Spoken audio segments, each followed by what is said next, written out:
তাহলে দক্ষিণী চলচ্চিত্রের দর্শকপ্রিয় নায়িকাদের মধ্যে অন্যতম রাশ্মিকা মান্দানা। কেননা এই সুন্দরী তারকা তার দীর্ঘদিনের কেরিয়ারে বেশ কয়েকটা দর্শকপ্রিয় চলচ্চিত্রেরই মধ্যে উপহার দিয়েছে। তাই তো বলাই বাহুল্য যে এই তারকা তার অভিনয় গুণে তার ভক্তদের মধ্যে নজরে থাকেন বারংবার। বাই দ্য ওয়ে, বর্তমানে জানা যাচ্ছে যে আগামী দিনে বিজয় দেবরকোন্ডার চলচ্চিত্র অভিনয় করতে দেখা যাবে তাকে।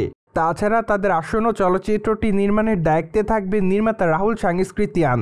যদিও এখনও পর্যন্ত তাদের এই চলচ্চিত্রের নাম চূড়ান্ত করা হয়নি, সেই সাথে চলচ্চিত্রের গল্প লেখার কাজ অবশ্য এখনও সম্পূর্ণ শেষ করা হয়নি। তাই তো চলচ্চিত্রের নির্মাতারা হয়তো খুবই শীঘ্রই চলচ্চিত্রের বিষয়ে আনুষ্ঠানিক ঘোষণা দিবেন, তখনই অবশ্য হয়তো চলচ্চিত্রের নাম প্রকাশ্যে আসতে পারে। বাই দ্য ওয়ে, চলচ্চিত্রটি অবশ্যই বিগ বাজেটের হবে এমনটাই জানিয়েছে সম্প্রতি নির্মাতা রাহুল। তাই তো বলাই বাহুল্য যে রাশ্মিকা এবং বিজয়কে আগামী দিনে বিগ বাজেটের চলচ্চিত্রে কাজ করতে দেখা যাবে। সেই সাথে বর্তমানে এটা অনুমান করা যাচ্ছে যে চলচ্চিত্রটি বক্স অফিসে রাজত্ব করবে, কেননা সাউথ ইন্ডিয়ান চলচ্চিত্রে এই দুই তারকা বর্তমানে দর্শকদের কাছে লাইমলাইটে রয়েছে। তাছাড়া গীতা গোবিন্দ চলচ্চিত্রে অভিনয় করার মাধ্যমে তাদের প্রেমের গুঞ্জন শোনা যায়। তখন থেকে অবশ্য অনেকে দাবি করে যে তারা দুজনে নাকি লুকিয়ে প্রেম করছে। যদিও এই দুই তারকা বরংবার দাবি করেছে তারা দুজনে শুধুমাত্র ভালো বন্ধু।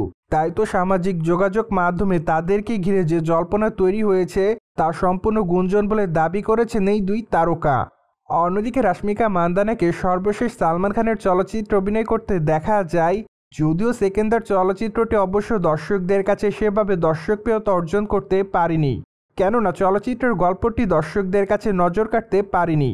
তাই তো চলচ্চিত্রটি বক্স অফিসে মুখ থুবড়ে পড়ার মতো অবস্থা ছিল। যদিও শেষের দিকে অবশ্য চলচ্চিত্রটি টেনে টুনে প্রায় 300 কোটির মতো আয় করে। তাই তো বলাই বাহুল্য যে চলচ্চিত্রটি বক্স অফিসে ফলপ্রদ তকমা অর্জন না করলেও সে পরিমাণ ব্যবসা করতে পারেনি। অন্যদিকে বিজয় দেবরকোন্ডাকে অবশ্য আগামী দিন অভিনয় করতে দেখা যাবে কিংডম চলচ্চিত্রে। চলচ্চিত্রের শুটিংয়ের কাজটি অবশ্য সম্পূর্ণ শেষ করা হয়েছে।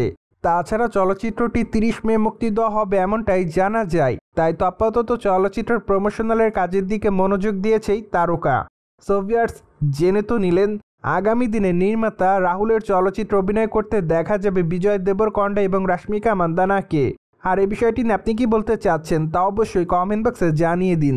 And subscribe our channel for more update.